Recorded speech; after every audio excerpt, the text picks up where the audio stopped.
Personal finance opinions YouTube channel में एक और वीडियो में आपको खुशामदीद। आज की video Engro fertiliser limited Efert के हवाले से है। इस कंपनी ने आज अपने फाइनेंशियल ईयर 2022 के रिजल्ट्स का ऐलान किया है। हम इस वीडियो में डिटेल में देखेंगे कि इस कंपनी की इनकम कैसी रही, इस साल के दौरान इस कंपनी ने कैसा परफॉर्म किया, और इसके अलावा कंपनी ने जो डिविडेंड अनाउंस किया उसके हवाले से भी जो डिटेल्स हैं वो आपके साथ शेयर की जाएंगी कि कंपनी ने कितना डिविडेंड दिया, इससे पहले कितना इंटरिम डिविडेंड दे चुकी है। साथ साथ इस डिविडेंड के हवाले से जो इंपॉर्टेंट डेट्स हैं वो आपके साथ डिस्कस की जाएंगी, और इस कंपनी का हिस्टोरिकली जो डिविडेंड पे आउट है उसको भी डिस्कस किया जाएगा। वीडियो में आगे बढ़ने से पहले आपसे रिक्वेस्ट है कि अगर अभी तक आपने चैनल को सब्सक्राइब नहीं किया तो चैनल को सब्सक्राइब करना, बेल आइकन को प्रेस करना मत भूलिएगा। सबसे पहले डिविडेंड अनाउंसमेंट की अगर बात करें तो इस कंपनी ने आज 50% डिविडेंड अनाउंस किया है, जो कि फेस वैल्यू ऑफ रुपीज़ 10 के साथ बनता है ₹5। और इससे पहले इस फाइनेंशियल ईयर 2022 में ये कंपनी इंटरिम डिविडेंड भी अनाउंस कर चुकी है, उस टोटल 85% यानी ₹8.5। तो इस लिहाज से अगर देखा जाए तो पूरा जो साल का डिविडेंड बनता है वो ₹13.5 बनता है। ₹8.5 के पहले जो इंटरिम डिविडेंड्स थे और ₹5 का जो अभी डिविडेंड अनाउंस हुआ है। अब जो इंपॉर्टेंट डेट्स हैं इस हवाले से वो आपके सामने मैं रखता हूँ। सबसे पहले एक बुक क्लोजर डेट को अगर हम देखें तो वो बनती है इसकी 22 मार्च 2023, और एक्स डेट यानी बुक क्लोजर डेट -2 के हिसाब से अगर हम कैलकुलेट करें तो वो बनती है 20 मार्च 2023। और उससे पहले वीकेंड आता है, इसलिए स्पॉट डेट इसकी बनती है 17 मार्च 2023। यानी 17 मार्च 2023 या उससे पहले आप इस कंपनी के शेयर्स खरीदते हैं और एक्स डेट तक उनको होल्ड रखते हैं तो आप इस डिविडेंड के लिए एलिजिबल होंगे। इस वक्त जब मैं ये वीडियो बना रहा हूँ तो इस वक्त इस कंपनी के शेयर की जो करंट प्राइस है वो ₹85.65 है। इस लिहाज से अगर आप इस कीमत के ऊपर ₹1,00,000 के शेयर्स खरीदते हैं तो जो तकरीबन आपका डिविडेंड बनता है वो बनता है ₹5,840। और ये जो अमाउंट मैं लिख रहा हूँ ये बिफोर टैक्स और बिफोर ज़कात डिडक्शन है।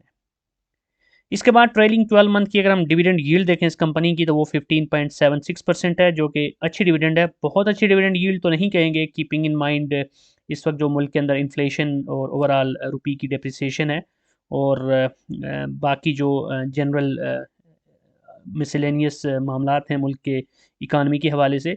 लेकिन ओवरऑल देखा जाए तो ये एक अच्छी डिविडेंड यील्ड कहलाएगी अगर बाकी कंपनीज़ के कंपैरिजन में बात की जाए तो। अब हम इस कंपनी के रिजल्ट्स को डिटेल में देखते हैं और कंपेयर करते हैं पिछले साल के रिजल्ट्स के साथ। सबसे पहले अगर हम नेट सेल्स देखें तो इस कंपनी की नेट सेल्स पिछले साल 132.3 बिलियन थी, जो इस साल बढ़ के 157.01 बिलियन पे चली गई। और परसेंटेज में अगर हम देखें तो ये 18.6% का इजाफा बनता है। इसका मतलब ये हुआ कि इस साल कंपनी ने इन टर्म्स ऑफ सेल्स अच्छा परफॉर्म किया।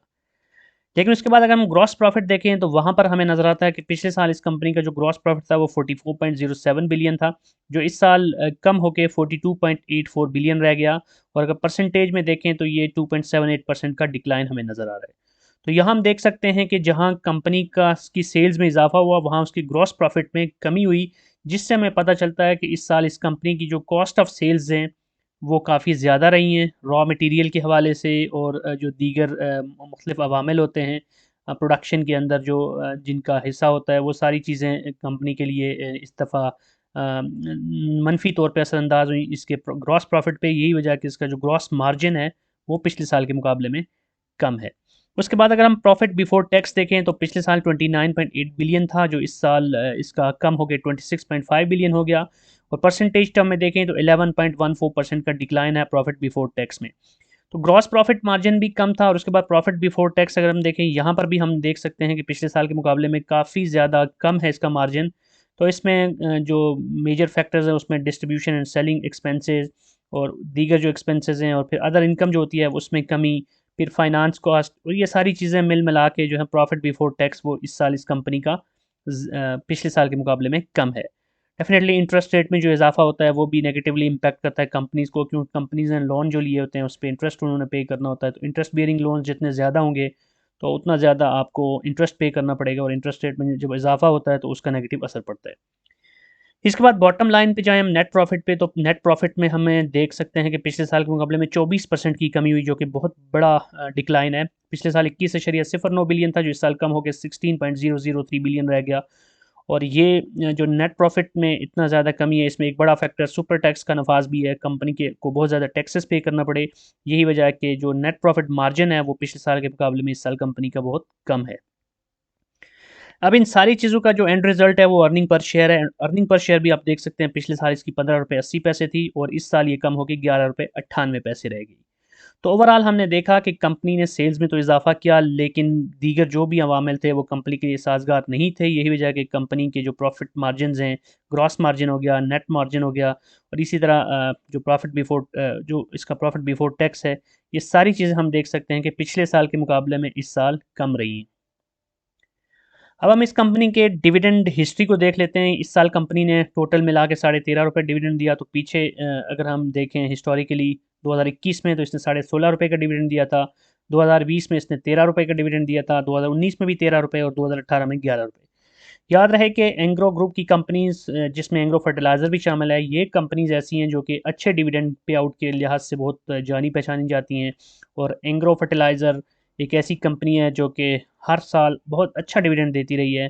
तो इस साल भी अगर देखा जाए डिविडेंड की मद में, तो इस कंपनी ने 13.5 रुपये का जो टोटल डिविडेंड दिया है, ये कोई बुरा डिविडेंड नहीं है, बहुत अच्छा डिविडेंड कहलाएगा। इन एक्चुअल इसकी जो पे आउट रेशो है वो 100% से ऊपर चली जाती है, क्योंकि अगर जितना इसने ईपीएस शो किया उससे ज़्यादा इसने डिविडेंड पे कर दिया है।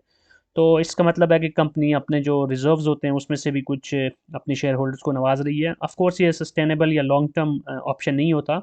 एक दो दफ़ा तो कंपनी ऐसा कर सकती है, लेकिन ज़्यादा अरसा कंपनी अपने रिजर्व्स में से या जो अपने अनअप्रोप्रिएटेड पहले के प्रॉफिट्स होते हैं उसमें से शेयर होल्डर्स को नहीं नवाज सकती। लेकिन हम ये भी एक्सपेक्ट करते हैं कि आगे जाके अगर मुल्की हालात बेहतर होते हैं, इकानमी किसी जगह पे बैठती है, और कंपनीज़ के हवाले से जो बिज़नेस के हवाले से जो इन्वायरमेंट है मुल्क के अंदर वो अगर साज़गार होना शुरू होता है आईएमएफ के साथ डील के बाद, तो मे बी के फिर हम इसको मज़ीद बेहतर तौर पे अपनी कॉस्ट को, अपने जो भी इनके एक्सपेंसेस हैं उनको बेहतर तौर पे मैनेज करते हुए देख सकें, और नेट रिजल्ट्स के अंदर भी बेहतरी देख सकें। तो that's it from this video. I hope कि इन्फॉर्मेशन आपके लिए यूज़फुल होगी। अगर आपका कोई भी क्वेश्चन है, कोई भी कमेंट है, तो कमेंट सेक्शन में लिख सकते हैं। और अगर आपको ये वीडियो पसंद आई है तो चैनल को सब्सक्राइब करना मत भूलिएगा। Thank you very much.